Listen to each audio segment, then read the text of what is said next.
श्रीकृष्ण जन्माष्टमी निमित्त वासुदेव युवक मित्रमंडळाचे विविध उपक्रम।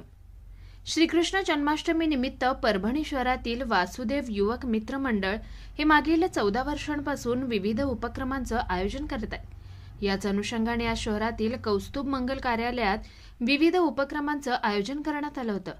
ज्यामध्ये रक्तदान शिबिर, गुणवंत विद्यार्थ्यांचा सत्कार सोहळा व वासुदेव समाजभूषण पुरस्कार असे विविध समाज उपयोगी कार्यक्रम घेऊन श्रीकृष्ण जन्माष्टमी साजरी करण्यात आली आहे। या कार्यक्रमासाठी वासुदेव युवक मित्रमंडळाचे अध्यक्ष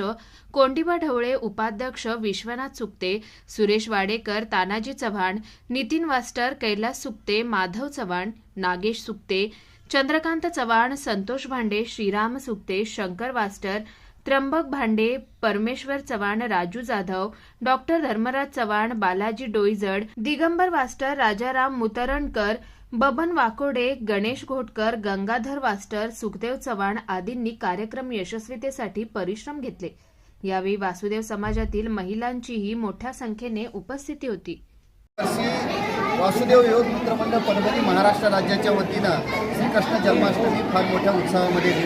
साजरी करण्यात आली। यावर्षी प्रामुख्यानं आम्ही या सगळ्या कार्यक्रमाची दिशा पूर्णपणे बदललेली आहे, कारण की यावेळेस पहिल्यांदा गुणवंत विद्यार्थ्यांचा सत्कार, त्यानंतर आमच्या वासुदेव समाजामध्ये जो माणूस चांगला काम करतो, जो व्यक्ती चांगला काम करतो त्याला वासुदेव भूषण पुरस्कार देण्याचा प्रकार आणि त्याचबरोबर रक्तदान शिबिर या प्रकारचे उपक्रम आम्ही इथे राबवलेत। परंतु याच वर्षी नाविन्याचा एक उपक्रम म्हणजे आम्ही एक शेक हँड, मदतीचा एक हात म्हणून ज्या महिला ज्या कोणावरही दुःखाचा अरिष्ट कोसळू नये, ज्या महिलांवर दुःखाचा अरिष्ट कोसळेल त्यांना एक मदतीचा हात म्हणून येणाऱ्या काळामध्ये ज्या आमच्या समाजातील महिला असतील त्यांना एक उपजीविकेचं साधन म्हणून वासुदेव युवक मित्रमंडळाच्या माध्यमातून आम्ही शिलाई मशीनसुद्धा आम्ही